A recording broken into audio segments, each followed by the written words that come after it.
మనకి weight loss trainings ఉన్నాయి కదా, ఆ ప్రోగ్రామ్స్ అంతా కూడా ఇప్పటిదాకా వెయిట్ లాస్ కోసం అప్రోచ్ అవుతున్నారు. ఆ తర్వాత నేను పిల్లల కోసం నేర్చుకోవాలి. నువ్వు తగ్గు అంటే ఫస్ట్ నువ్వు మంచిగా తిను అంటే, నా కూతురు ముందు నీ పొట్ట తగ్గించుకో, నువ్వు తినకుండా ఉండు మళ్ళీ నాకు చెప్తూ అంటుంది. అందువల్ల నేను మారాలి ఫస్ట్. అందుకోసం నా ఫ్యామిలీ కోసం నేను జాయిన్ అవుతున్నా అనే వాళ్ళు కూడా జాయిన్ అవుతూ వచ్చారు. అది కూడా మంచి పరిణామమే.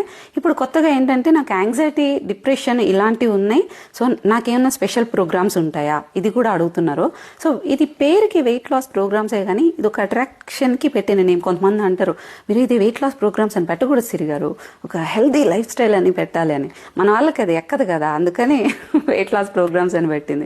ఇందులో ఫిజికల్లీ మెంటలీ ఫిట్ ఉండడానికే ఈ ప్రోగ్రామ్స్ అన్నీ కూడా. అది కూడా మీరు నా మీద డిపెండ్ అవ్వకుండా అట్లీస్ట్ 30 days ఒక రకమైన డీ అడిక్షన్ ప్రోగ్రామ్స్ అనుకోండి. ఫుడ్ని చూస్తే నో చెప్పలేం, కొంతమంది మనుషులకి నో చెప్పలేం, కొన్ని రిపీటెడ్గా కొన్ని మిస్టేక్స్ చేస్తూనే ఉంటాం. అలాంటివన్నీ కూడా లేకుండా ఉండడానికి ఒక రకమైన డీ అడిక్షన్ ప్రోగ్రామ్స్. సో మీకు డైట్ వర్కౌట్తో పాటు మెంటల్లీ కూడా స్ట్రెంగ్త్ అనేది ఎట్లా ఇంప్రూవ్ చేసుకోవాలి, మీతో మీరు ఎట్లా బాండింగ్ ఇంప్రూవ్ చేసుకోవాలని కూడా ఉంటుంది ఈ ప్రోగ్రామ్స్లో. సో ఎవరైనా జాయిన్ అవ్వచ్చు.